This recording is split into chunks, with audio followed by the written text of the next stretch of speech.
Halo teman-teman, gimana kabar kalian? Sehatkah di sana? Buat teman-teman yang di Indonesia maupun yang sudah di Jepang maupun yang sedang persiapan berangkat ke Jepang, tetap semangat ya. Semoga hari-hari kalian selalu penuh dengan kebahagiaan. Nah, kali ini aku mau bahas tentang peraturan baru di Jepang mengenai para pengendara sepeda teman-teman, termasuk aku ya.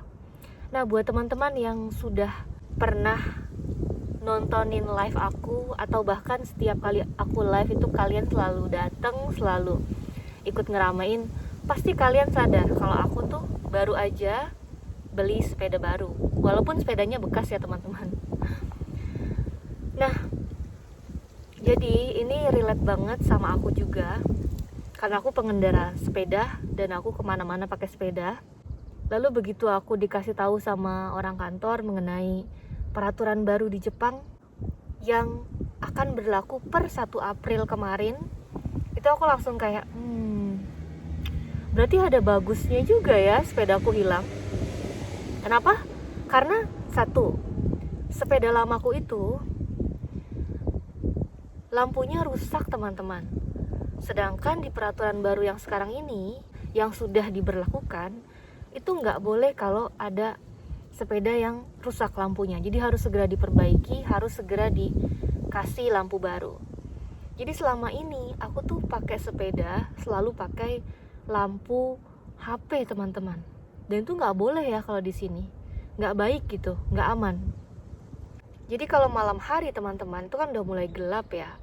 Dan kita sebagai pengendara sepeda itu harus punya lampu beneran, gitu. Nah itu satu. Jadi kalau kalian naik sepeda di Jepang malam-malam udah gelap nggak pakai lampu, kalian akan kena denda teman-teman. Tapi karena berhubung aku baru beli sepeda yang kemarin itu, yang si hitam itu, aku seneng banget karena begitu aku coba naik sepedanya di malam hari, itu lampunya bagus banget. Dan aku udah nggak perlu khawatir lagi pakai lampu cadangan, pakai lampu di HP, karena lampu sepedanya berfungsi dengan baik. Itu yang pertama ya. Jadi nggak boleh pakai sepeda tapi nggak nyalain lampu kalau udah malam-malam. Yang kedua itu teman-teman, kalau kalian lagi naik sepeda nih, kalau kalian lagi jalan nih, terus ada rambu-rambu, kayak misalnya disuruh berhenti, suruh stop gitu kan, atau nggak boleh masuk sepeda di jalanan itu, kalian ngelanggar tuh, otomatis kalau kalian ketemu polisi di saat itu, kalian akan kena denda teman-teman. Dan itu ada rinciannya ya. Aku akan tuliskan di deskripsi apa aja sih rincian dendanya tuh berapa aja. Nah, itu yang kedua tadi ya. Kita ngelanggar rambu, otomatis kena denda. Yang ketiga apa ya? Aku nggak ngafalin sih teman-teman. Jadi udah spontan aja kayak gini. Yang ketiga itu kalau kalian main HP, teman-teman. Nah, ini juga jadi pertanyaan aku sih sebenarnya. Karena aku baru aja naruh tripod di sepeda aku. Rencananya tuh aku mau jalan-jalan naik sepeda tapi sambil live. Jadi sambil kasih lihat pemandangan di arah depan ya, ke arah depan gitu. Pakai tripod kan, aman gitu, stabil, nggak gerak-gerak. Aku nggak perlu megangin gitu kan. Tapi pas begitu ada peraturan baru ini yang tulisannya tuh nggak boleh pakai HP pada saat lagi naik sepeda.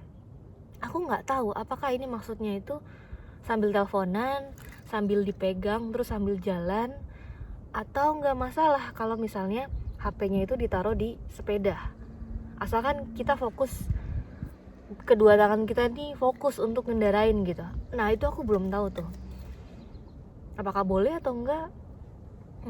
Tapi ya semoga aja nggak masalah ya teman-teman, karena aku ingin menghibur kalian lewat live aku sambil kita jalan-jalan gitu kan.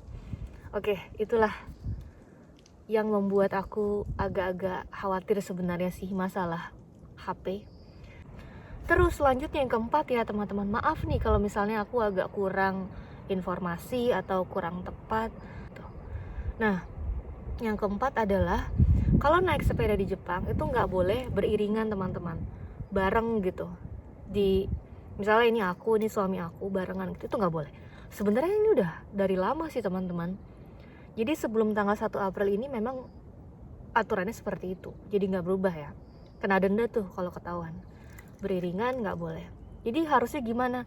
Ya harusnya depan belakang. Kayak misalnya nih aku duluan, ini suami aku di belakang.